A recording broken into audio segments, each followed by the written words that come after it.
Friday, June 6th, D-Day. Historically, it's quite a day in history, and we'll get there eventually. Welcome back to Damon Bruce Plus, brought to you by Ike Sandwiches, our good friends at the Dubliner as well. Welcome back to Sam Betesh. There you go. He's aligning our heads to make sure. There's a man with a TV background right there. He didn't like his head higher than my head. How are you? I'm doing so great, but you've got a story to tell. I mean, whenever we make, little trips out of the house, whenever we're in the wild in the world, I feel like that's worthy of conversation. And we are going to get to Aaron Rodgers, but I got to hear about your day at the ballpark quickly with you and Jack or at the game. I mean, it's tremendous. And I know the world's already seen and heard some of that, but I got to hear it. It was magic. It was magic. It was everything that you'd want with your 5-year-old son at the ballpark. Oh. We're watching Jung Hoo Lee play center field. All kids are more distracted by the cotton candy and the pretzels. And of course, Jack wanted to know is like, what's a churro? I think I need a churro. So first of all, that's a lesson. That's a good lesson. He found out a good lesson. It was wonderful, man. It was a wonderful day. We took Muni to and from the game. We rode the train together. We had a great father-son day. It did come at a $300 price point. Thank you, Major League Baseball. But it was great. It was really, really fantastic. The two of us had a great time. Daddy had a few beers. He had a big bag of cotton candy, and it was great. That's really what you need. And those experiences are special. And I'll only say this much. The only thing I have you beat on in regards to Levi at a game versus what you get to do at Jack right now is the idea that you and I went through Bonds hitting 73 in San Francisco and having that experience at the park where there's like an undeniable mood about what has to be seen while you're there, right? This is not about Rich Aurelia coming to bat, right? Like, we're here for Barry Bonds.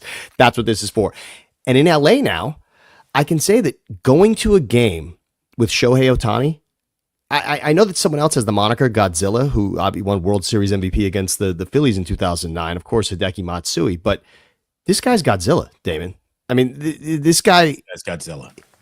You know it because Bruce Plus is Godzilla. That's what this guy is, man. I mean, there's just... The Giants just don't have that right now, especially because for us, the bar will always be Bonds hitting 73, where every time the guy came to bat, he was either getting walked, hit on that amazing armor, or hitting a home run. It was a great day at the yard. We'll talk more about it a little bit later, but we got to start with what the thumbnail says we're starting with. That's it, please. We want this algorithm to pop. So go ahead, by the way, like and subscribe if you would, please. Not just over here on the Plus, but the Thinking Out Loud with Siciliano and Sam over on their channel as well. And yes. Aaron Rodgers is officially back in our football lives. Now, you want to talk about guys who have been there from the day you launched and have supported the hell out of you. One of those guys here is our good friend, San Bruno Mike. San Bruno Mike has been living in the Bay Area his entire life, loves the Damon Bruce show from back in the radio days to now, and he's the best. He's dropping at $20 in the ganja jar. Always That's awesome. San Bruno Mike is a Steelers fan. Make no mistakes about it, where he lives. He's a Steelers fan, and he says, I feel like we're in the yard playing pickup, and nobody wants the last guy. That's what happened with Aaron Rodgers and the Stullers. Damn it. It's going to be a long season. You can swear on this. Fuck. Yeah, you can. Yeah. Thank you, San Bruno Mike, and I am going to thank you and tell you you're wrong. Yep. I think you should feel really good about Aaron Rodgers. Now, Aaron Rodgers, if you're getting the tinfoil hat conspiracy anti-vaxxing douchebag Aaron Rodgers, that's going to help pull the season apart at its seams. But even at the age of 41, he is an upgrade over the room. Full stop. You cannot hate adding the guy who is instantly the best player at the position on the team. I would rather go to war at the middling value of Aaron Rodgers than with Mason Rudolph, Will Howard, or Skylar Thompson. So if you have the right to be concerned about who Aaron Rodgers is, where he is in his career, I could absolutely see him turning on Mike Tomlin and stabbing him in the back the minute it serves him the right way to do it, because that's who Aaron Rodgers is now. He's the best quarterback on the team. Full stop. Full stop. Is this even, are we even having a debate? Here's the beauty of news, the way it happens, Damon. When this is a rumor, the opinion that you and I have, we can admit is a little different, right? I didn't love the don't wait for me version of Aaron Rodgers, but Aaron Rodgers on the thumbnail in the Steelers jersey, that kind of that kind of tickles me a little down there. That kind of does a little something. I mean, there's no doubt. There's absolutely no doubt that the night that the schedule came out, that Jim Nantz is telling everybody, Aaron Rodgers, please do the right thing and make this news happen with the Steelers, because the schedule just looks beautiful for the entire season, when Pittsburgh games now mean a little bit more because of what Rodgers brings to the table. And this is whether it's a disaster or whether it's amazing. I mean, they're in the AFC Championship game. It's a great story. And they're a dumpster fire, and it's a great story. So for you and I, we love it because you can't deny. I mean, week one. Like week one matchup? Do you like that week one matchup, anybody? Come on. Look at this. I mean, right there, it's staring you in the face with the Jets. And of course, week 8, Sunday Night Football, Damon. I mean, the fact that you've got Jets and Packers on this Steelers schedule, it simply had to be an AFC North team getting this. My buddy Busey, I don't want to steal the line from him. He texted me last night, and he's like, bad news, everybody. These Pittsburgh Steelers have just been flexed to 17 primetime games. It's so true, but it's so right. Wouldn't that be right though? Wouldn't that be great? Honestly, I would watch them. The first 8 weeks of the season. This is interesting, no matter what. And here's the deal. This is what the Jets hoped to do, right? This is what the plan was. Bring in somebody to stabilize that QB room. And you could say that, here's the thing. Was Aaron Rodgers at the center of the Jets' unstabilization, or was it his injury and then everything that followed afterwards? He has his merits and demerits for sure. But this is what the Jets hope for. Competent quarterback play in front of a playoff-ready defense. That's what they're hoping for out of Aaron Rodgers. By the way, Pat Freiermuth's fantasy value just went through the roof because Aaron Rodgers loves tight ends in the red zone. So you've got that going on. He does come, as I said earlier, with Kruger on Wake Up today. He comes with more baggage than Terminal 2 at SFO. He really does. Lots of baggage there. But in one of those bags is a first ballot Hall of Fame resume. And Damon, what about the idea that he's been humbled a little bit? Can we think of a version of Aaron Rodgers right now who might actually have the wherewithal to say, that wasn't perfect in New York. I don't think I loved that, the way that it went. And I was maybe pulling a lot of strings. Maybe Salah's gone because of me. Maybe there are players on this team and players that aren't on this team because of what I said, Devontae Adams. Maybe certain things happened and it didn't sniff the playoffs for us. Maybe I'm willing to let a Hall of Fame coach in Mike Tomlin, who's never had a losing record, tell me what to do at this stage of my career. Maybe I'm ready to listen. Wouldn't that be interesting? A hat in hand, humbled, something to prove, Aaron Rodgers. And he's also going to be in a situation where they're not sticking every single media needle in you is humanly possible to get a reaction. I mean, you are, when you stand in front of a podium that says New York Jets on it, you have 30 beat writers just sharpening their knives with every single question that they ask you. Totally different situation in Pittsburgh. Now, the media will pile on you and be and hold you accountable, but it's football accountable. It's not trying to sell back page New York Post rumor and innuendo, and that's the difference. And I think Aaron's going to like that difference. And how about this? There probably wasn't a scenario to get one better last drop out of Rodgers than this outside of Minnesota. So it was one of two paths. One path closed down. It left him in this situation. I think the Steelers are a better team for having done it. The Steelers are more interesting. Can we just let's at least just drop it down to that? Without question, this is more interesting. Are they better based on what they got from the quarterback last season? When you see what Fields and Russell Wilson gave this team last season, and when you look at the way the season ended, now if you're taking the back half of last season, Rodgers' back half of last season, you've said it multiple times, Damon, there's 8 games there from Aaron Rodgers at the end of the Jets season that if Pittsburgh had, their season would have ended a lot differently. Those games against the Ravens might have gone differently. And I'm talking the last two. They won the first one against the Ravens. Then they lost the rematch, the second game divisionally. And of course, the playoff game wasn't even close in the wild card round. So those games are where Aaron Rodgers at quarterback, the version that the Jets got to end the season was better than what Russell Wilson gave the Steelers at the end of that season. That's without question. One of the dirty little secrets is how decent his final handful of games actually were.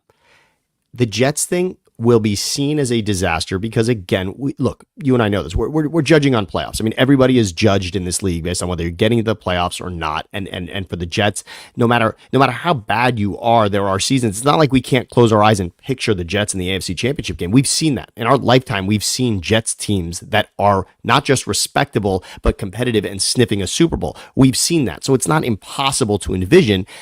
And with Rodgers, it went in the opposite direction. I mean, technically, if you look at some of this, I mean, there are ways to show you that Zach Wilson got the Jets in a better spot than Rodgers did. I mean, you can skew the numbers that way, but he's won more. Look at it this way: he won more games with the New York Jets, which is terrifying. But for the Steelers, as you said, surrounded by what he has, with a defense that's not going to be, this defense is not going to be embarrassing.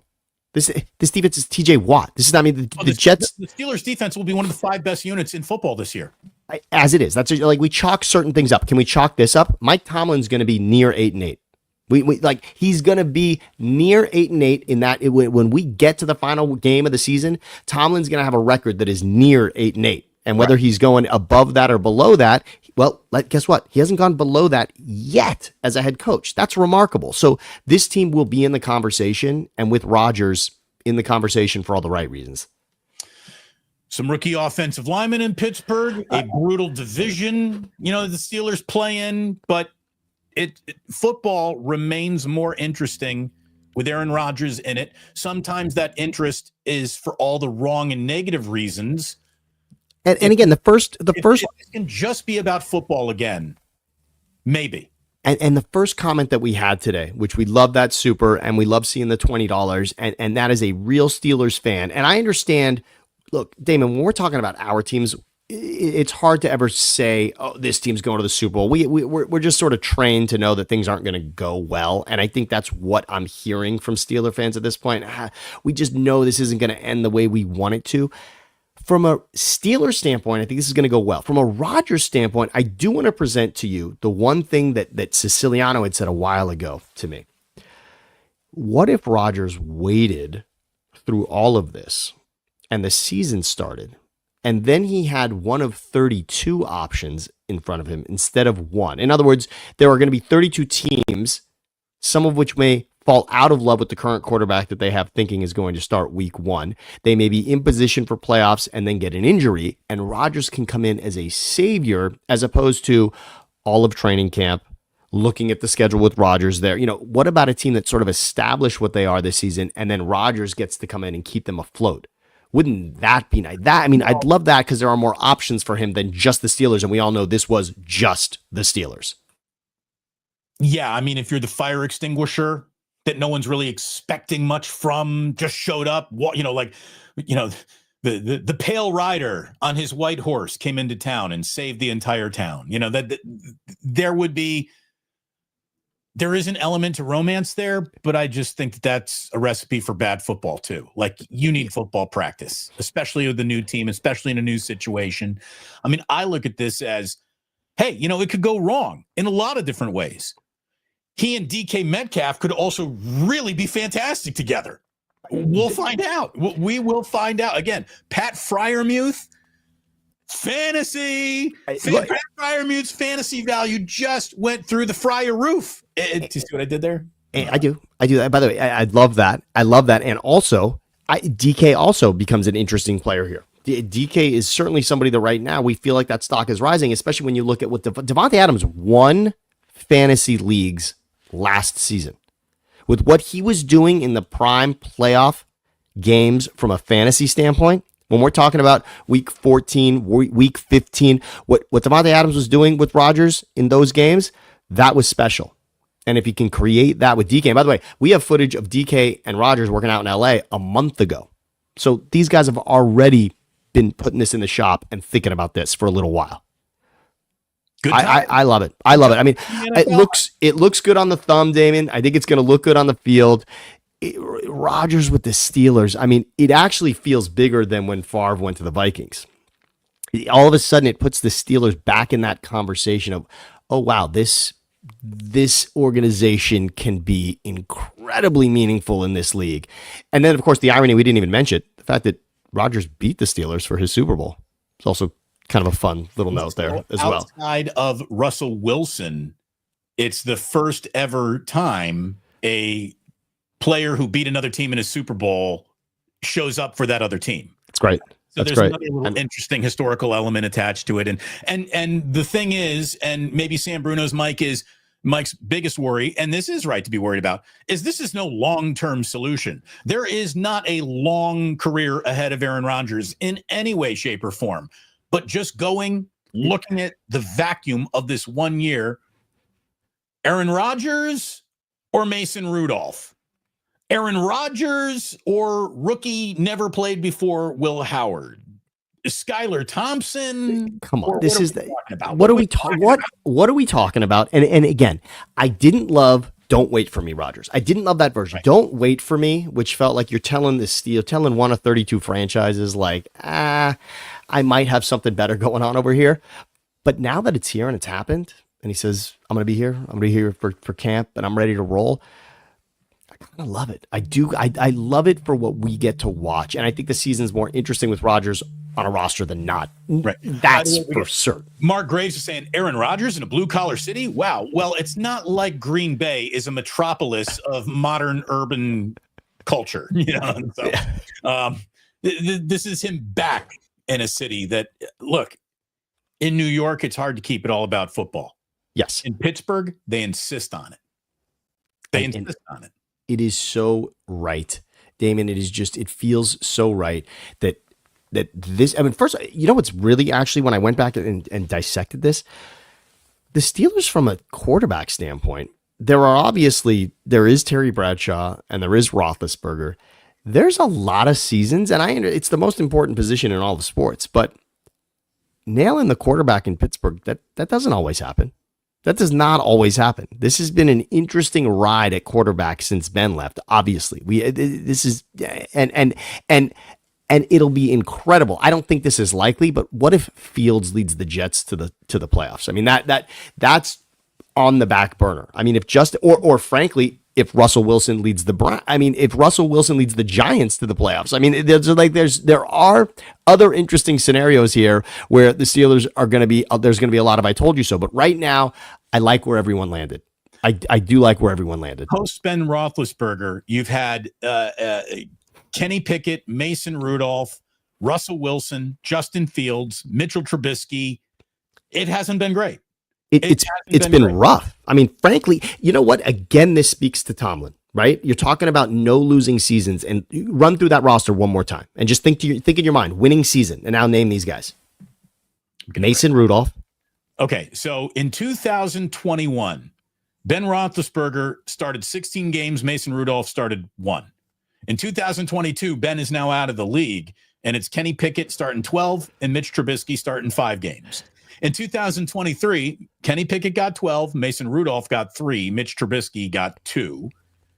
Russell Wilson started 11 games after Justin Fields started the first 6 last year. Not a losing season in any of that.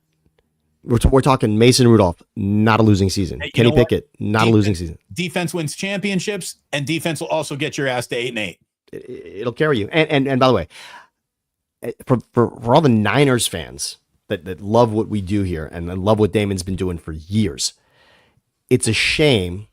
It's a shame that the Steelers aren't the schedule this season. Nobody owns Aaron Rodgers quite like the Niners. Not a lot of teams get to just welcome Rodgers in as a W. And that is absolute Niners. It is just historically that has not gone well for him at all. Look, speaking of an automatic W, like you don't even have to worry about it. When you're thinking about lunch today, check out Ike's sandwiches. I hope you live around one. Over 125 on our 130 locations now. I got to get the latest update. I got to email somebody. But it is a growing sandwich empire with nothing but delicious waiting for you. And you're going to love his latest collaboration, Sam. His latest collaboration is with Jeremy Roenick. Wait, what? Yes. Really? Jeremy Roenick, hockey icon, longtime fan favorite. With this being the Stanley Cup season, Ike loves to bring in athlete-related seasonal type of sandwiches. And right now, let me just show it to you. Look at that. Look at that bad boy. That is gorgeous. I mean, that sandwich being the Jeremy Roenick means that it is impossible to stop on a wraparound goal on NHL 93. Please go back and watch Swingers for anyone who hasn't. By the way, so that Blackhawks team was insane. Sam, you had a score anytime you want to, Jeremy Roenick, and you could not get a puck past Eddie Belfour. That was it. No. And again, remember Chelios is back there too. I mean, that was a special team. And I know we won't have a ton of time to talk hockey today, but the fact that Ike's has a Roenick sandwich, I spent time with Roenick, by the way. He did a lot of work at Fox Sports Radio back in the day, and he hung out with us, did a few shows where he went to a golf tournament with us. He ended up at Archie Manning's house at a tournament that we went to, like in a whole wild, ridiculous thing. But Roenick was with us even for when the Kings were on that first Stanley Cup run. Roenick's a tremendous person, and if you ever get 2 minutes in your life to hang around or near Roenick, it is unlike any other experience you will ever have. He is such a gem of a person. And it sounds like a good sandwich, too. The Jeremy Roenick is turkey, halal chicken, bacon, red pesto, honey mustard, sriracha, real honey, and Gouda. It comes on Dutch Crunch. Put some dirty sauce in that bad boy, too. Get yourself a Jeremy Roenick from Ike's. And, oh, by the way, today is an grand opening event, Thursday. It was yesterday. Thursday. It already happened yesterday. A new location in Arizona. So all of our friends in Arizona, get yourself to Ike's. He's got multiple locations now in Arizona, and our good friends at the Dubliner West Portal. I had a great time bringing Jack to his very first baseball. No, it wasn't his first baseball game of the year. Okay. That matters. That counts. Here's what makes Jack OG San Franciscan for life. His first Giants game ever was Bruce Bochy's final game managing the San Francisco Giants. So that means he got a part of the chip. He got part of those championships. He really did, even though it went bad at the end. That's anyway, all right. I'm looking forward to the day where I bring Jack. Like the two of us, a few years, we're going to go to a bar. We're going to get a beer together. That's going to be an amazing moment in time. Maybe we'll start at the Dubliner, because I'll tell you, Muni picks you up, drops you off right out front. Jack loves Muni. I'm sure he will when he's 21 as well. Yeah, you love Muni. You love the Dubliner. You like a good Guinness. Get yourself there as quickly as you can. And now we need to talk about cookies. Can we please? Right up officially? So Steta's now ready. So Steta's Hamantash, you can now find, again, type it into Google right now. I know there's a spelling. I sent it to you in the comments. You can get it up there, Damon. I'll spell it in the meantime. Steta, Steta.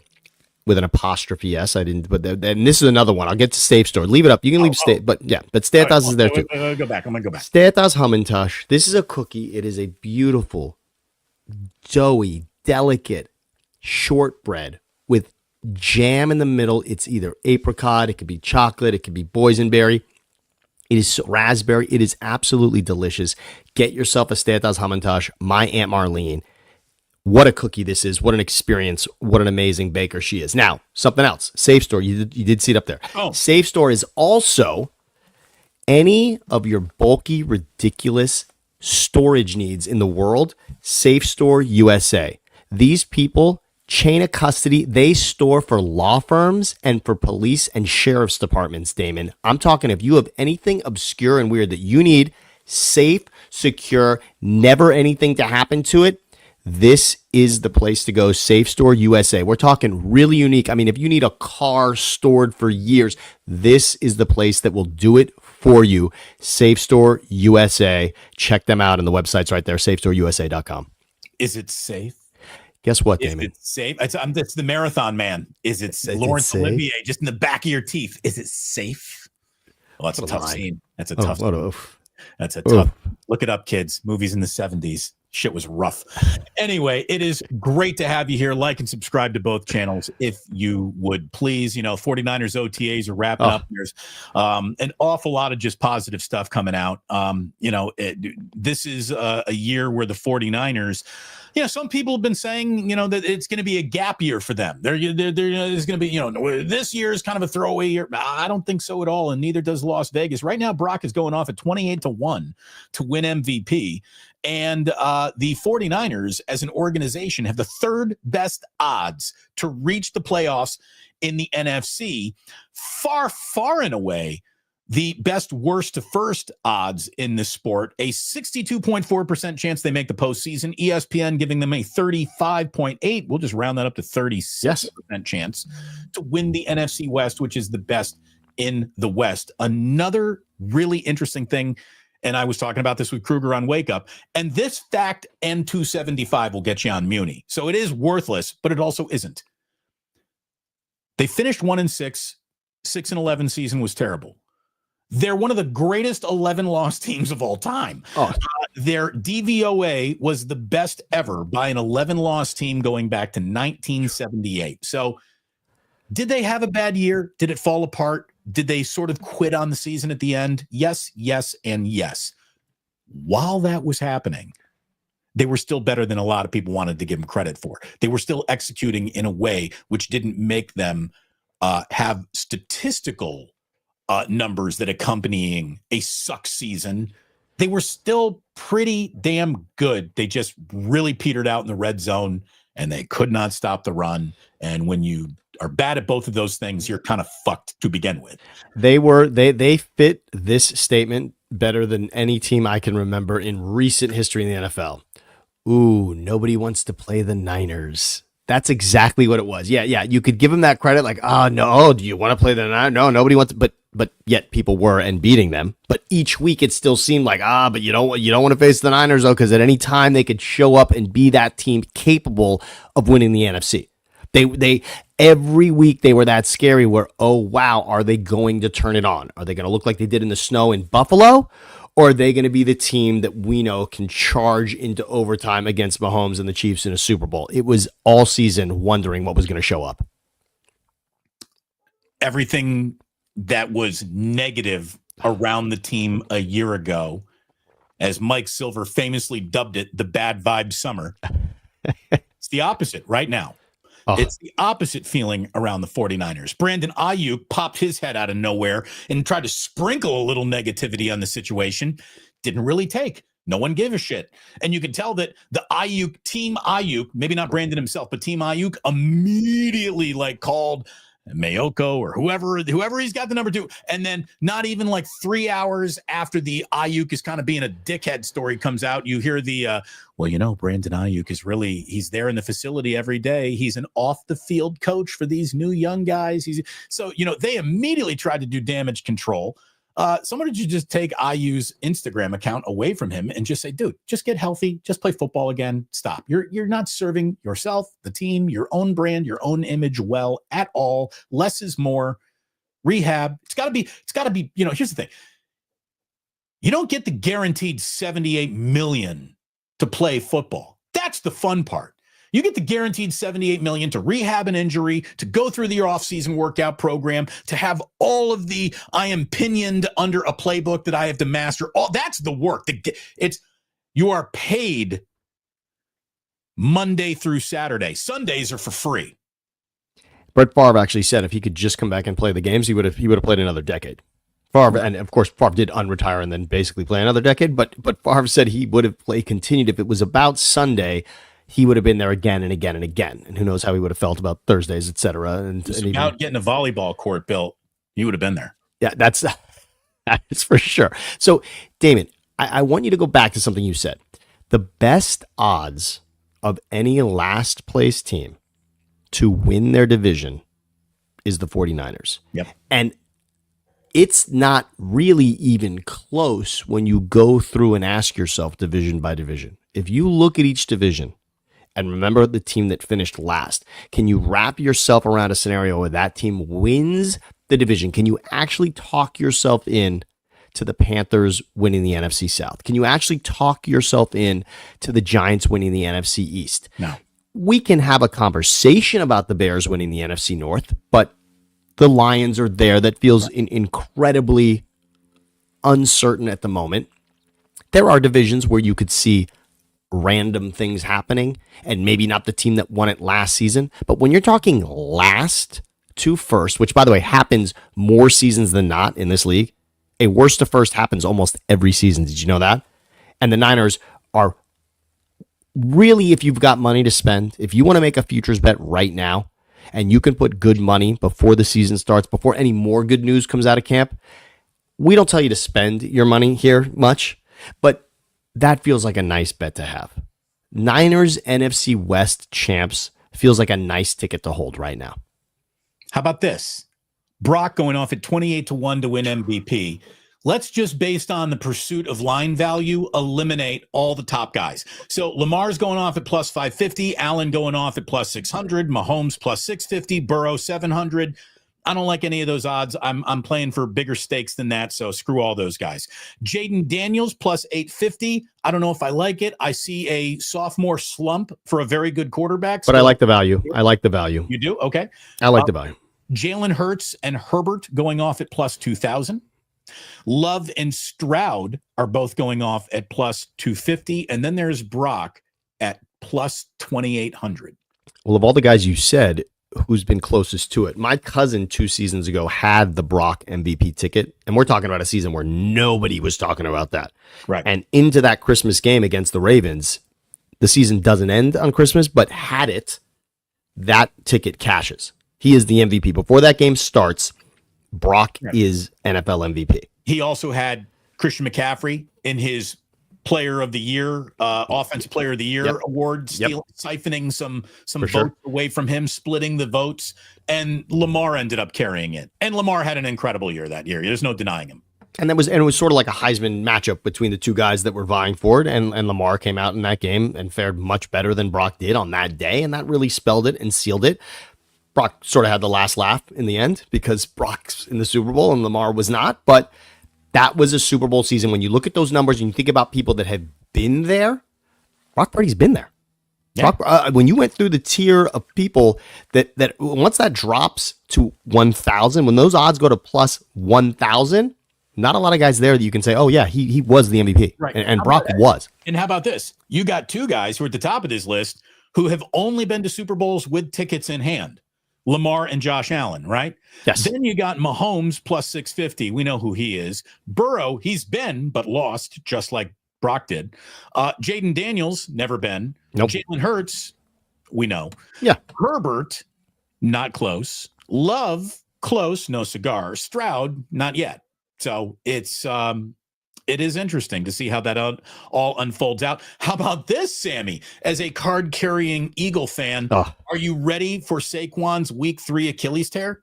So, you cover Madden, buddy. So is this still a thing? I think there's still talk of the curse, and there are many, and Sean Alexander doesn't want to remember that, and there are many more. I think Eddie George also suffered this fate. The Madden cover has led to seasons that are less spectacular than what the cover is suggesting, but I'm going to put that aside right now, and I'm not to even imagine that is just so catastrophically devastating for what I want to happen this season that I don't want to go there. The Madden cover, I will say, first of all, Saquon, the season that he had, I will argue this until I'm green in the face, let's say, but the greatest season any running back has ever had in this league is Saquon Barkley 2024. It's pretty damn good. I just don't know. You as good, not really many better. It was an unbelievable year. It's one of the 10 great football seasons we will ever see in our lives, period. And I think from a running back standpoint, I really want, in the chat, please tell me in this chat who had a better season as a running back than Saquon Barkley 2024 when you consider the playoffs as well. We're talking about winning a Super Bowl. I don't, that doesn't have to necessarily set the criteria, but it's certainly part of the argument. This is his first year with a new team. He challenges Dickerson's record and sits out week 18 to rest so that he is healthy for the playoffs, in which he then sets the record for the most yardage by a running back in a season, including playoffs. EVER, ever. And that's why I'm worried about this year, not the cover of Madden. Yes. That's the wear and tear that I'm worried about. That's fine. Okay, do me a favor. Put the cover. I have it there for us that we can take a look at the cover of Madden. And I want to point something out to everybody. The leapfrog play? So the backwards leapfrog? What I love about this is Saquon, this play. In other words, what if this was, again, what if this was J.K. Dobbins that made this spectacular play last season? I love that Madden, and now it happens to be that it's also from the guy that rushed for the most yards in the history of the game, but I would like for Madden moving forward to allow for an iconic moment, even if the player is not necessarily rushing for a title that season, or it doesn't have a record-setting season. I think images in our mind could, in other words, Tyree, let's say, that's obviously that's a Super Bowl, not a regular season moment, but David Tyree was never going to be the greatest wide receiver anywhere in this league, right? But yet he has an iconic moment. I love that the backwards hurdle is, but Damon, I want to show you something in regards to this. Do you see the angle that we're looking at Saquon here, and sort of the distance over which he is clearing this Jaguars player? Yes. I just want to let everybody know. I love that they chose this moment.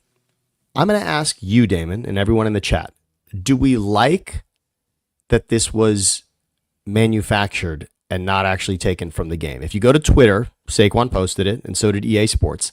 They brought Saquon into a green screen studio, and they put basically an actor in a Jaguars uniform, and Saquon backwards hurdled. He recreated the play for this photo. Here is what actually happened on the field. And here it is again. Okay, that's what actually happened. And here is what we did for the photo. Now, I love it because the photo looks crisp and beautiful, but do we like that it was not what actually happened in the game, and it was now taken into a studio and sort of AI generated in a way? The Eagles fans only care about it question. I couldn't give a flying fuck where they got that photo from. No. Here's the thing: you got to airbrush them titties to make them look good. Do it. You know what I mean? Like, it's best image you got. That is beautiful. Well, look, they did an amazing job. And by the way, for those that care at all, if you see him recreated, it is amazing to see that, that he's actually able to do it again. It's like, hey, take the most amazing thing that we ever saw in the league and do it again. I would sprain my entire groin if I even got into that position for a minute. And Damon, I sent you. Groin did you hurt? The whole thing. By the way, speaking of the whole thing, Rob C-Note has aggressively entered the chat. Wow. Rob C-Note just coming in huge. He says, is there an Ike's still in Arizona? My sis is on East Highland, like 2.5 miles away. Here, let me show you, Rob. Let's get the map. Get the map. I got a map, but I got this. Is this close enough? This is East Baseline Road in Phoenix, Arizona. So hopefully that is somewhere, you got East Highland. Is East Baseline somewhere near there? I hope. It sounds Eastern. Rob, get yourself a sandwich. I hope your sister gets a sandwich. And thank you for being so generous. It will allow me to buy a sandwich a little bit later on, in my life. So thank you very, very much. And let me go ahead and get this down now. Hold on. Boom. It's all right. But that was excellent Rob, product placement. As always. Rob, thank you for that. We appreciate it. We appreciate it at Bruce Plus. We appreciate it at Thinking Out Loud, Siciliano and Sam. For Andrew and I, we dropped an emergency pod yesterday for Aaron Rodgers, of course, and Andrew's been waiting. It's funny, Damon, Andrew, you and me and Andrew did an emergency night of free agency podcast talking about all the moves that happened, right? We did it. It was awesome. Didn't you just fill in for Eisen? Yeah, he did. He did. Andrew filled in this week for Eisen, and he did a great job. He loves that, and he fills in for Rome and Eisen a ton. But the night that you, Andrew, and I did that show, we were asking ourselves, all right, this will be great. We'll do this podcast about the free agents, but Rodgers is gonna, once Rodgers signs in the next 2 days, it's kind of it's gonna blow up everything we just talked about because the whole free agency market's gonna change. It took a month and a half after that for it to actually come through with Rodgers, which is amazing. And only one other thing I want to say about Saquon, Damon, and I want your opinion on this. There's an article at CBS Sports. You and I like to borrow a lot from CBS Sports. We've got good friends over there. There's an article out there asking if Saquon Barkley is a Hall of Famer. That early retirement, he was asked, I'm sure he didn't just get to the podium and talk about it. He was asked about retiring potentially. after this season. And the question was, if Barkley retired now, would he be a Hall of Famer?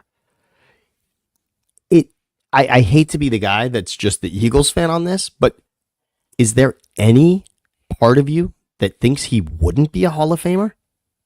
Well, he's certainly tracking. You know, but if it ended, I think if it ended yesterday, he's a Hall of Famer. Well, look at it this way: if Terrell Owens if Terrell Davis, yes, can be a Hall of Famer with his limited games and seasons, but heavy impact, I would say that Saquon Barkley is on the way.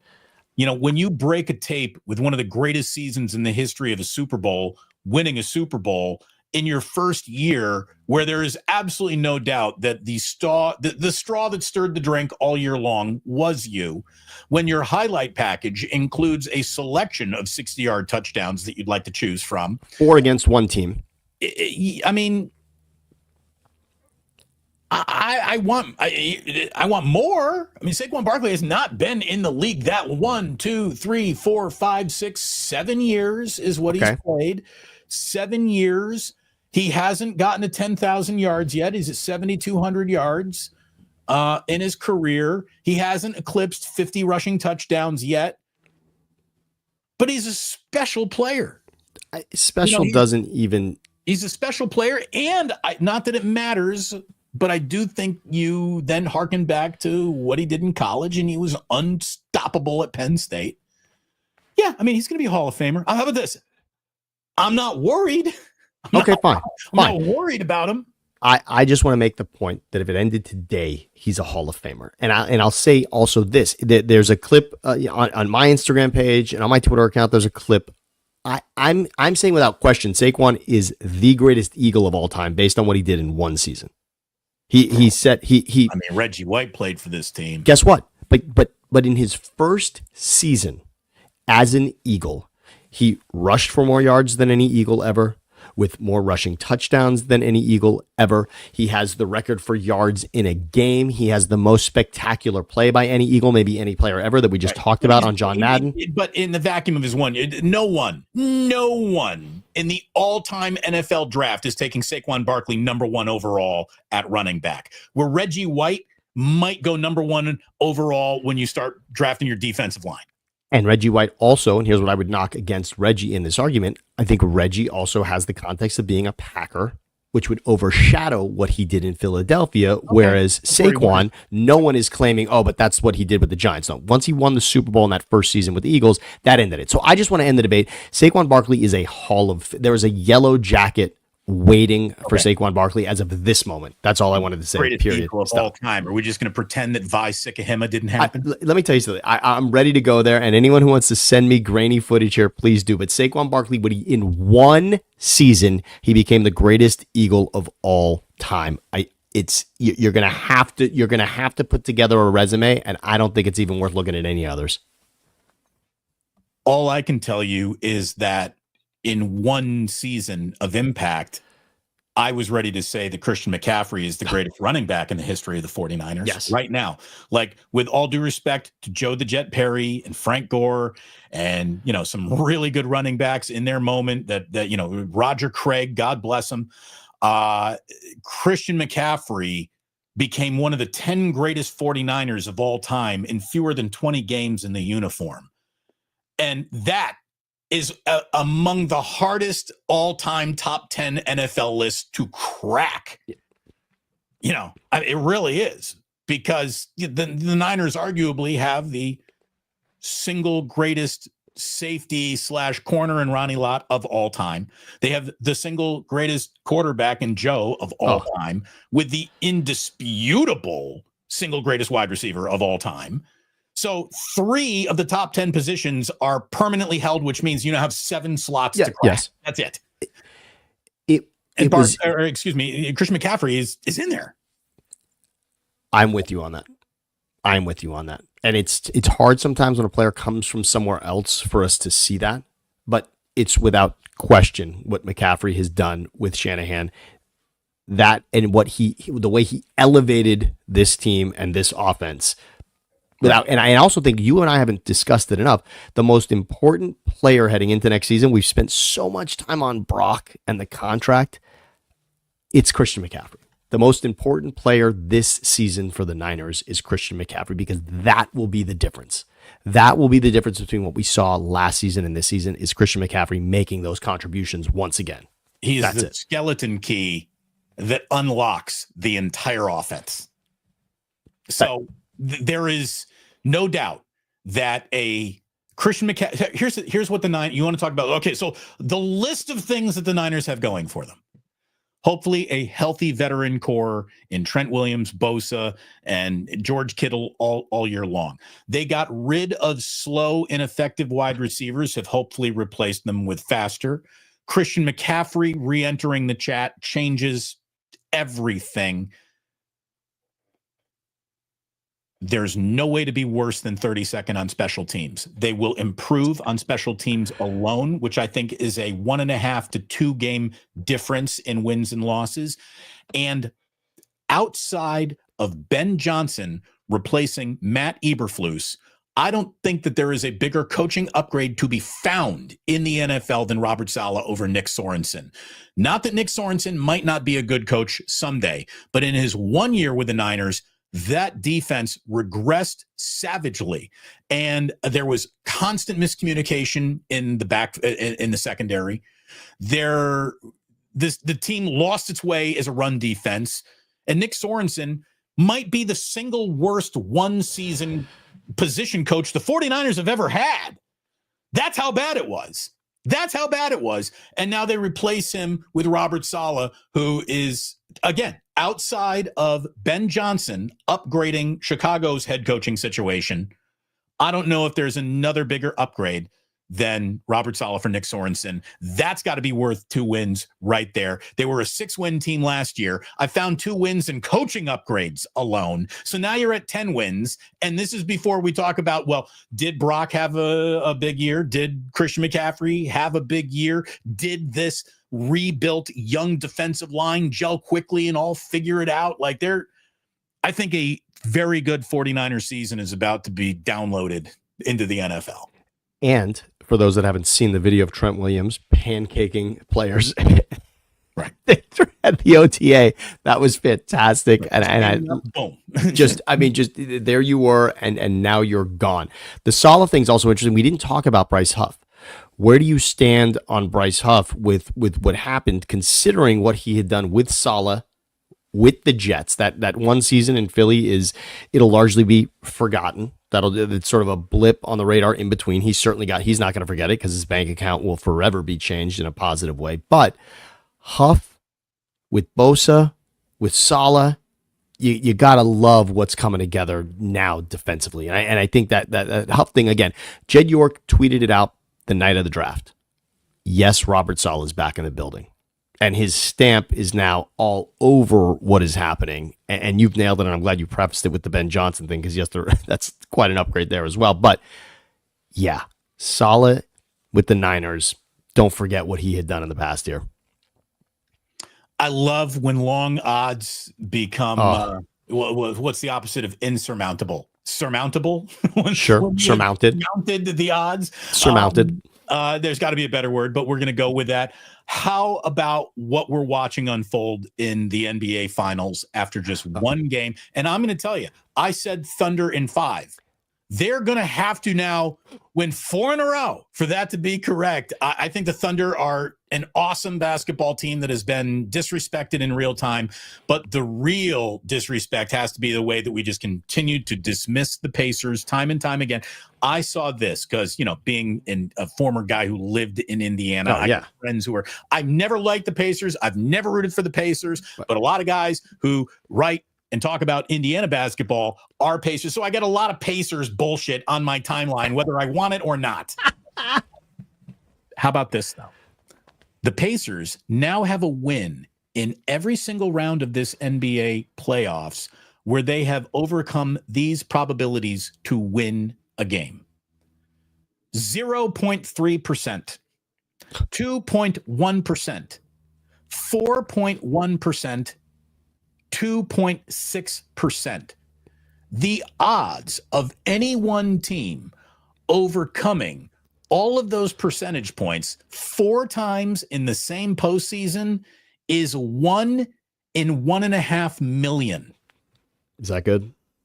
So I am done talking about what Tyrese Halliburton is not about to do, because this guy is literally making more memories in 4 weeks than most guys do in 4 years of playing basketball. It's been insane, the heater that this guy's on right now. Did you see Shaq's reaction when the shot fell with 0.3 seconds to go? I mean, he was just like jaw on the ground. I mean, Shaq's not overly impressed with much that happens on a basketball court. Right. And he was stunned. I was not familiar with your game. He was stunned. That is beautiful, Dave. But Halliburton, the conversation was coming in whether or not he's a superstar, right? But it was really Stephen A. was asked about Brunson and Halliburton being superstars, and you and I said it. It's the most wide open Final Four in the NBA in 2 decades, and I think that's clear, and we're seeing it now, of course, even more as the NBA Finals unfolds here. But Halliburton was a superstar as soon as he beat the Knicks. He was a superstar because getting to the NBA Finals, I'm sorry, he's here against the MVP. He is absolutely, and many will remember this. Siakam's there, of course, but we're going to remember this as Halliburton's team. I don't think there's any question that this will be remembered as Halliburton's run and Halliburton's team here. He is forever a superstar for what he has done here. Forever. These games are the ones that we write about, that we etch in stone, and he has done it and done it again and again. I will also say this much about the win percentages. It might say something about reconstructing that algorithm also in regards to what a win percentage is in the NBA. Because the NBA, the way runs can work in the NBA, I don't know that the percentages are really working out if it's happened 4 times. I mean, 4 is just a little too much to say that it cannot happen.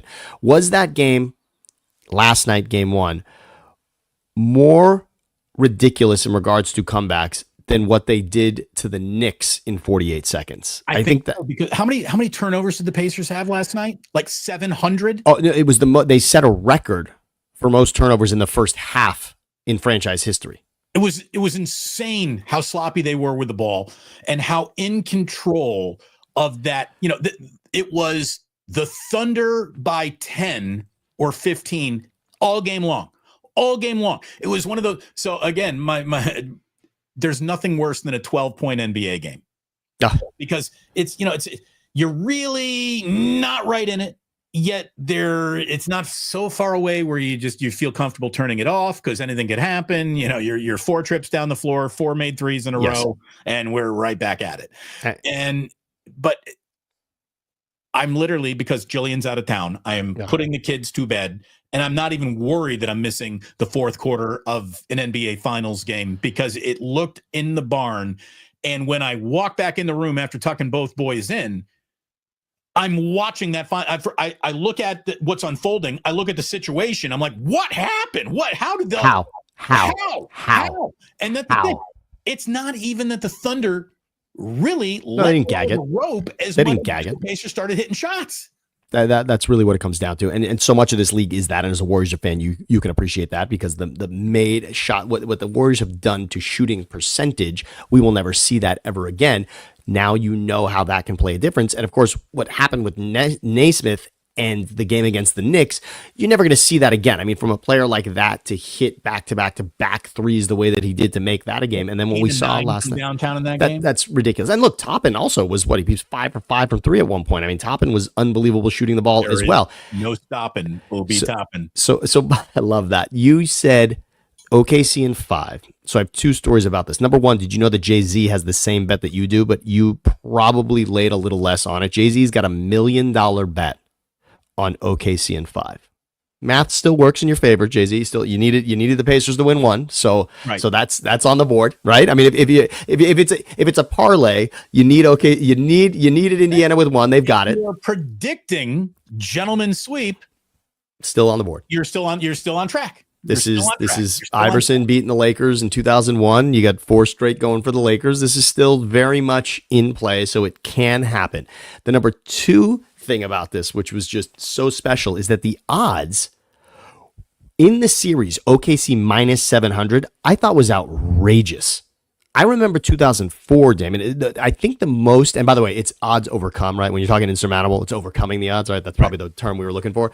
Overcoming the odds. I remember 2004, Lakers Pistons was Lakers minus 650. The Lakers had come off of beating the Pacers in the finals and beating the Sixers in the finals, and now they had the Pistons there. They were 3 years in a row, and this was the Gary Payton Lakers, the Karl Malone Lakers as well. Yes. The Pistons, it was minus 650, the Lakers in that series. And I remember the Pistons won game one. And I actually laid at this time in my life, I definitely didn't have $650 to lay in my life. And I just thought, how am I going to let the Lakers three-peat? I'm sitting here in LA. I'm not going to win $100 on it. I remember this, and they got swept. They won game two. The Lakers won game two. That was it. Okay. And when they won game two, Damon, the emotion that went through my body, it was. We are both real fans, so we don't need money on it to feel emotional about a game. I can only tell you that the bizarre feeling that went through me when I thought the Lakers, okay, Kobe's fixed everything. The Lakers are going to win this series. It's fine. My money is safe. That was such a euphoric, incredible feeling. And then the Pistons won the next three games, and that was it. And they were gone. Minus 650, poof. And I just thought OKC wasn't, for a Lakers team going for a three-peat, I can understand odds that are that high. OKC, like it's just too young. There's not enough there behind it that I thought OKC belonged is a minus 700 in the series, considering what the Pacers have done, overcoming the odds to this point, as you mentioned. This is where I keep on saying that this Thunder team is about as stacked a 68-win team that you never heard about in your life. I mean, they won 68 games. That is nothing to sneeze at. But here it is. I just didn't think that there was any team you could put in front of them that it had to be that they're going to run through. Why are they going to run through anybody? I just didn't see OKC as a team that's just going to put to bed anyone who shows up in the finals. So I thought that was, it's not really disrespect. A lot of things affect the odds, but I just thought minus 700 seemed outrageous. And now we're all feeling that it definitely is, obviously, in an 0-1 hole. It was an absolute awesome day at the yard with Jack yesterday. I want to thank Rob C again for him generously tucking $100 into the ganja jar, because I mean, we spent half of that the minute we walked in. So 2 hot dogs, French fries, a beer for Dad, and a bottle of water for Jack. You're north of $50. 2 minutes is walking into the ballpark. Yeah, instantly. So you're north. Isn't that small French fries, 2 corn dogs, a beer, and a water, more than $50. Come on. Let's not make everything in here cost prohibitive. The least expensive item of the day was a $9 churro. Worth it at Disneyland and very few other places. Very few others. Yeah. How much better would the game be if you could bring your kids to the game without needing $1,000 just because somebody wants some cotton candy and a t-shirt? Like it is insane. But I'm glad you went. Beyond that, what a truly wonderful day. Jack on Muni as he's learning. I'm like, dude, this is literally going to unlock your life in San Francisco before you're old enough to drive. Like this is going to, and whether or not you even learn how to drive in the world that we're now living in is something I guess we'll debate. But yes, my children will learn how to drive. Unbelievable, beautiful afternoon. Everything you'd want out of fatherhood with your child. Beautiful day at the yard. Sun-draped afternoon. He's got most of his kindergarten class in the bleachers with him. It was wonderful. It was truly, truly wonderful. And even as I complain about the price point, I'll tell you, it was freaking worth it. It really, really was. Dan, I'm so glad that you had that. I love the photo that you posted online as well. All of that was really just a gorgeous moment, and it just reminds you why baseball is still special and will always be special. I know Manfred's looking at automated balls and strikes. We'll get into that another time. I heard someone talking about the Ghost Runner, by the way, and quickly I wanted to get your thought on this. Tim Kirkchin, there's a great piece. There's a clip out there of him talking about why the Ghost Runner upsets him and bothers him. I'm a huge fan of the Ghost Runner in extra innings in baseball.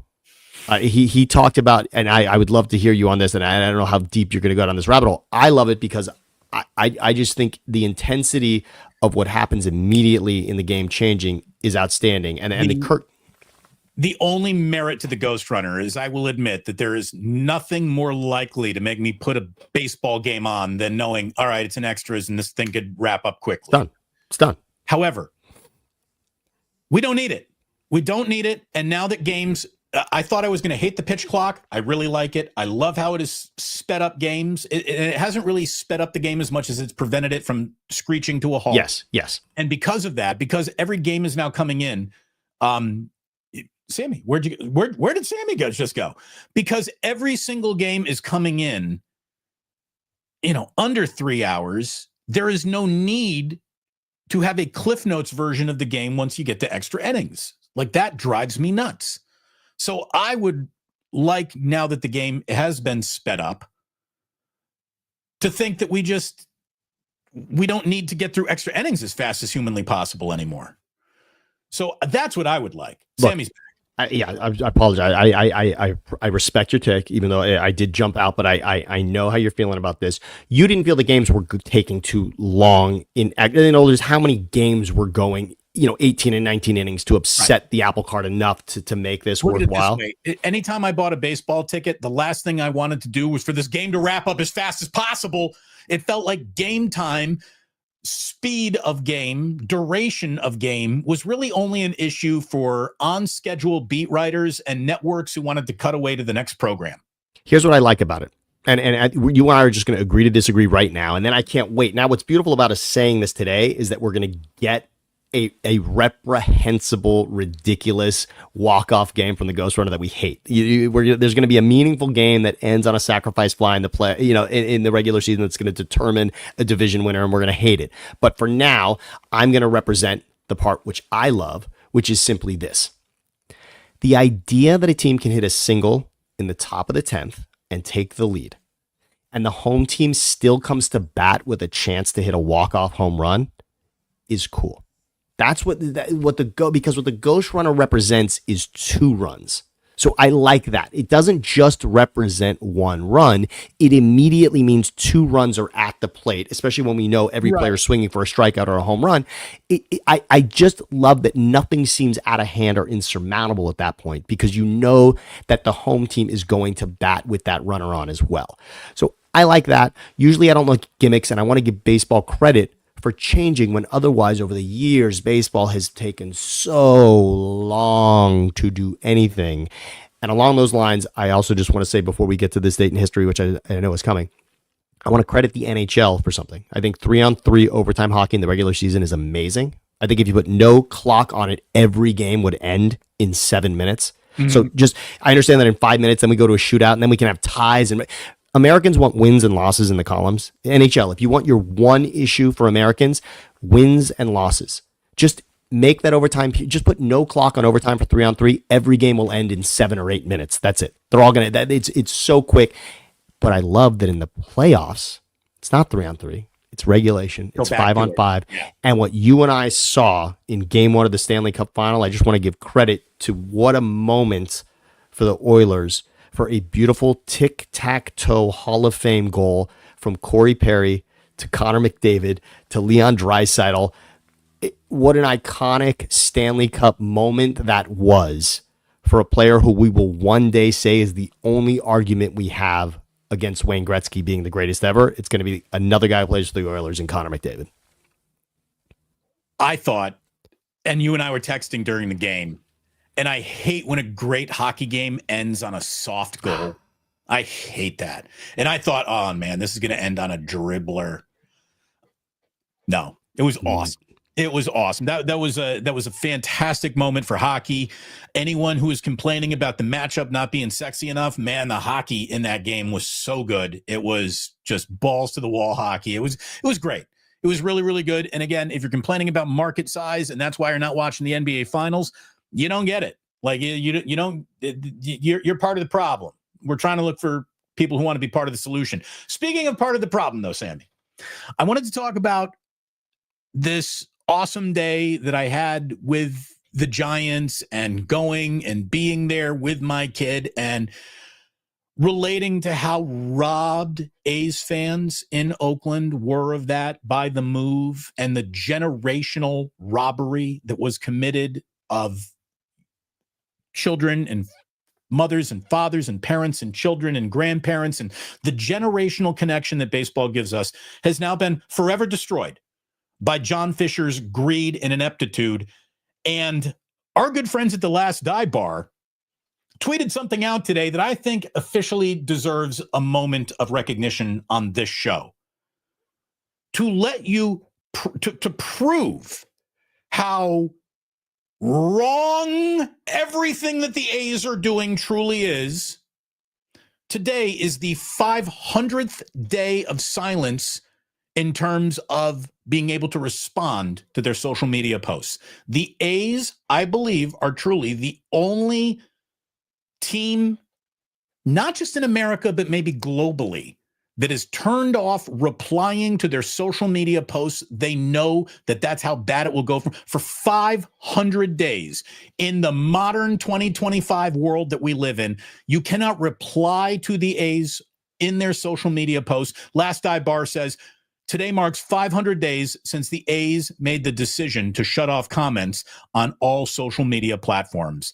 They've failed a fan base, refused to embrace a new one. They've made a mockery of a once storied franchise. What an embarrassment of an organization. And apparently, there is no level of this doesn't look right, feel right, smell right, play right.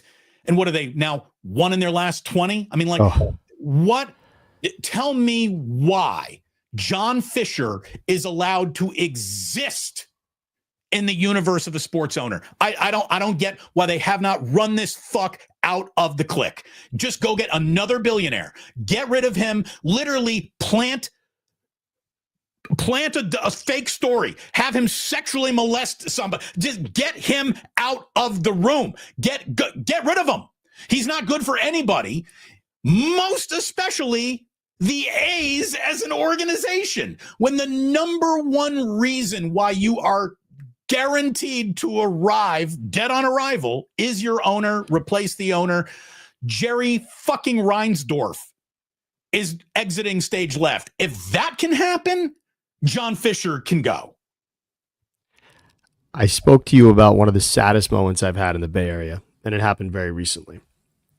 Driving to the Oakland airport, which used to be such an incredible experience. If you're coming from San Francisco and you're going to the Oakland airport, which is the only way to travel out of the Bay Area, by the way. Oakland airport is a beautiful, easy situation, and everyone should do that. But when you're making that drive, you look to your left and you see a parking lot, and you see two buildings that now have no teams playing in them. We're talking that parking lot used to be Raiders, A's, Warriors, party before the game, party after the win, fireworks on Friday night.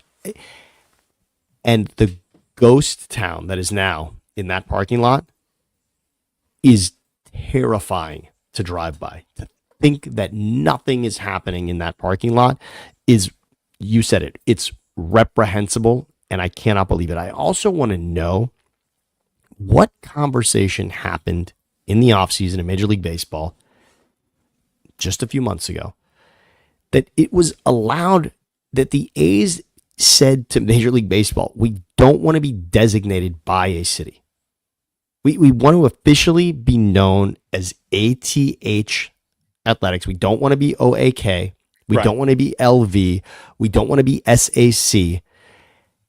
This isn't Utah Hockey Club where like we want to pick our mascot, but we're going to shun the city that we're playing in until we do it. No, this is we're shunning all locations. We got geotagging turned off. That's what a vagabond bullshit fly by night organization we really are.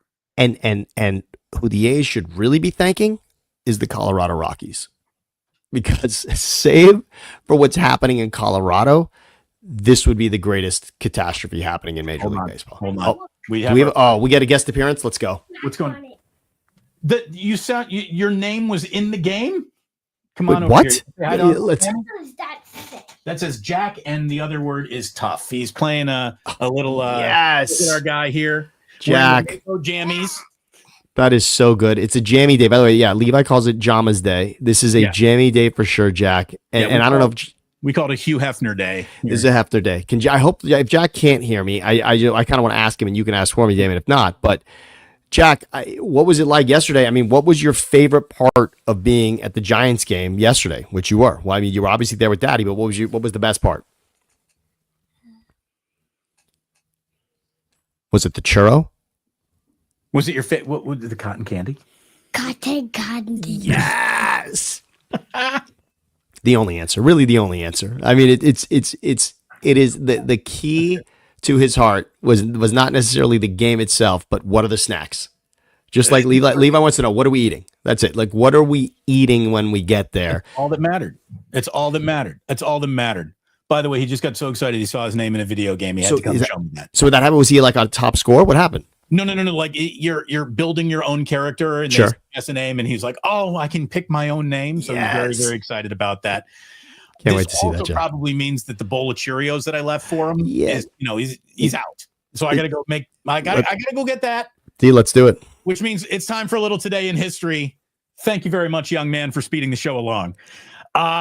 First of all, happy birthdays are in order. Happy birthday to one of my favorite actors, Paul Giamatti, who's 58 years old today. Love that guy. And by the way, for those that don't know, in regards to Pete Rose, who was in the news recently, go and look for the connection between Paul Giamatti and I think it's his father, not his grandfather. Bart Giamatti is yes. Related. No, it's real. This is please go down a rabbit hole and look at the connection with Paul Giamatti and Major League Baseball commissioner.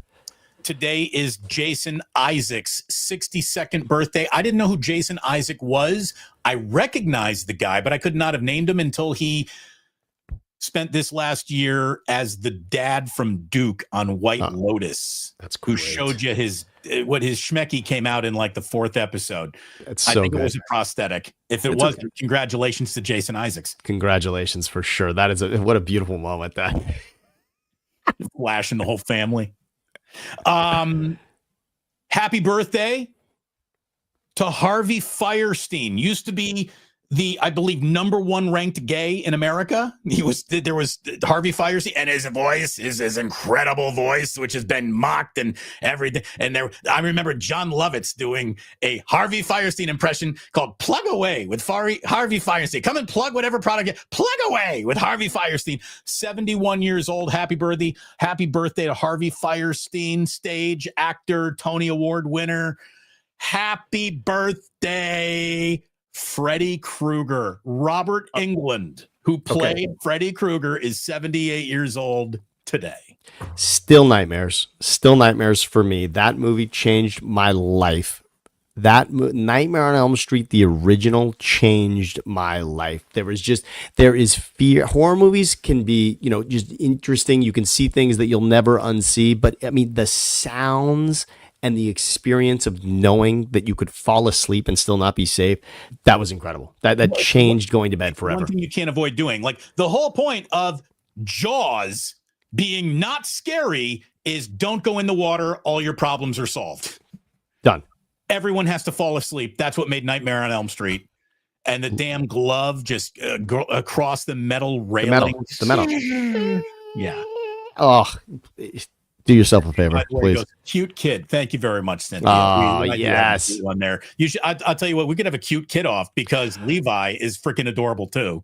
We got somehow we did that right, Damon. We did. We have adorable children. We have adorable, like, California iconic children, which is amazing. We do. Yeah, seriously. This kid's name might as well be Hang Ten. Ozzy? Ozzy looks like California was a person. By the way, Rob C says, "Did you see the origin of the Oakland Ballers Scrappy the Possum? Did they have have adopted the possum as a game? Because that's the thing. There was a possum that, of course, adopted the A's as a tenant. Let's see. That's great, Rob. Let's see. What do we got? Smiley Dan is right. Hold on. Oops. Sorry. Here we go. Harvey was #1. Now it's Andy Cohen, the highest ranking of all the gays. The new rankings are out. I think ESPN could do a show around that, right? We could do that. The CFP rankings every week, followed by this. For a minute there, it was Abby Wambach, right? Yeah. Oh. Let's see what else we got going on here. But that is hysterical that the A's are going, or the Ballers are going with a possum. That's great. That's great. Okay, so where else are we? Okay, we're through our happy birthdays. Today in 1884, George Williams originated the first ever, speaking of gay, YMCA. Oh, wow. The first ever YMCA opened in London today in 1884. Happy birthday to the YMCA. Happy birthday to the Loop in Chicago. Well, the L train. The Loop train, as it was known, that's where the L comes from. It's L for loop, not L for elevated, as a lot of people think it is. But there you go. Chicago's Loop and its mass transit system, which is one of the best in all of America, opened today in 1882. Again, BART is nice, but it brings you up one street. That's it. Yeah. Let's see what else we got going on here in 1925. The Chrysler Corporation. Happy birthday, Chrysler. Walter P. Chrysler nominated himself as president of the Chrysler Corporation, which makes a lot of sense there. But ever drive a Chrysler? Any Chrysler in the family? The Chrysler New Yorker. I went to school. I got picked up on 2 blocks from my house with a Chrysler New Yorker for many years of junior high school. That my friend Nate Zeke, his family had this car, and I absolutely was in the car. And the car used to talk to you. You know, before every car talked to you, that car the door is ajar, and we used to joke, no, it's not. It's a door. But the Chrysler New Yorker, yes. And so shout out to Lee Iacocca, I suppose, as well. Absolutely. Nice job, Lee. Let's see. Today I've always been interested in the first guy to do that. Like, who's the first dude ever to look at a lobster and go, I'm going to try to eat that fucking thing. Eat that. Seems like a good idea. Yeah, I'm going to try to eat that. How would you like to be the first guy ever to jump out of an airplane with a nylon parachute? The first ever nylon parachute jump, what were they using before that? I don't know. Were they jumping out of planes before 1942? Was made by Adeline Gray in Hartford, Connecticut. First ever nylon parachute jump. And I guess they would really learn how to do that because today, in 1944, the single greatest offensive in the history of modern warfare was put on. Dwight Eisenhower, the Allied Armada, landed today at several beaches in France. The invasion, D-Day, World War II, today in 1944. We couldn't find 30 millennials to get on a boat today. They were volunteering for that shit. Okay. Do you think there's anyone who's listening to us and watching us right now who hasn't seen the first 6 minutes of Saving Private Ryan? Because we talked about movies that have, changed our lives, and you talk about volunteering for something. That movie, another movie that changed my life. I walked into that theater just a little late. I didn't even see the opening scene. The first time I saw that movie, I didn't see the opening scene where they visit the gravesite. I just saw the first dude opening the door to that first gate. And of course he gets, and he just gets, that's through the head. He's gone in an instant. And I thought, oh, that was me on the beach that day. That was me. That was my job. I was the door opener. And talk about, for millennial. I mean, who in the world would do, unbelievable. That movie changed me. Is that generation ended up getting quite a bit wrong. The greatest generation after World War II kind of sucked. For those who want to say violence never solved anything, it solved the fuck out of World War II. And the men who died that day are so thoroughly being disrespected by the modern state of America. But we're not going to go down that road. We're not going to go down that road. Although, if you're wondering why those Epstein files haven't come out, Elon gave you a little peek under the hood. You can't love Elon, say he's the smartest man in the room, then turn on him the minute that he goes off the reservation. Or you certainly can if you're one of those people, apparently. Anyway, to happier times, to more modern times that will certainly fit better into all of our lives. Today in 1998, Sex and the City started on HBO. So does not age well. But still, it was great. Sex and the City was great. Do you understand the original premise of Sex and the City was going to be like a group of 4 guys, and then they were like, let's make it women. Turned out to be an excellent decision. And I also want to ask all the guys out there that are watching us, isn't it amazing? It's one of those shows that in a way you feel like as a dude, you shouldn't be watching. You know, like when you see the opening credits it's like, oh, this is a show for women, but every man was watching that show as well. As much as you like to pretend that was about your girlfriend or your wife watching, you were locked in. Sex and the City was fantastic in its heyday, in the height of all of it. It was of the now when it was happening. It absolutely was. Speaking of the now, oh my God, I should have put this here because I try to go in chronological order. Sure. Today in 1983, take a look. It's in a book. Reading Rainbow. I can do anything. Take a look. It's in a book. Yeah, please continue with this. This is gorgeous. And there is a documentary, by the way, on Netflix about this in a positive way. Not a bad ending to the story. Just about the origin of this entire thing. It'll take you back in time, Damon, like you can't even imagine. Reading Rainbow was a big deal back on PBS, and it debuted today in 1983.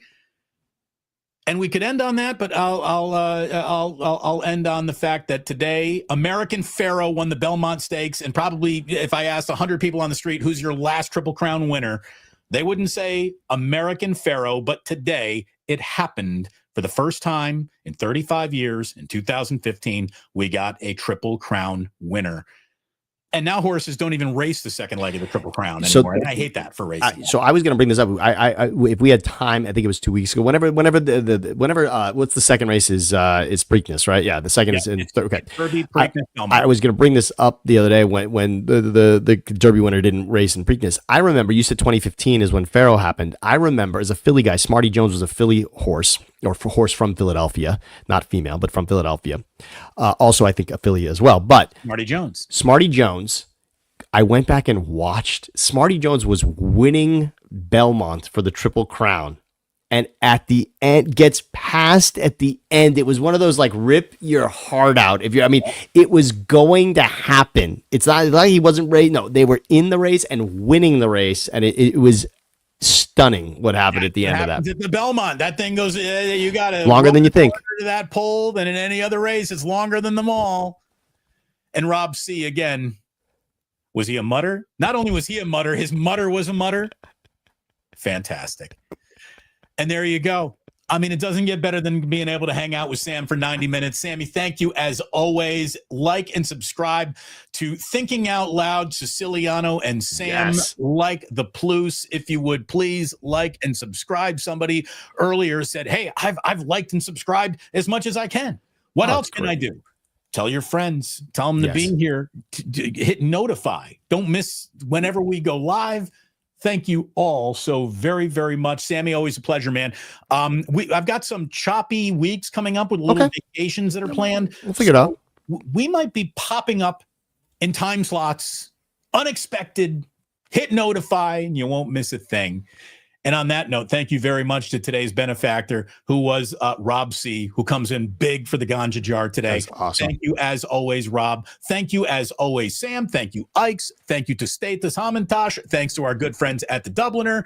Thanks to Safe Store. Safe Store USA. Lock it up. That you will nothing is getting through that. Safe Store USA. Lock it up. Lock it up. You lock it up. You lock it up. Sports don't build character, they reveal it. And like that, they are gone. Lock it up.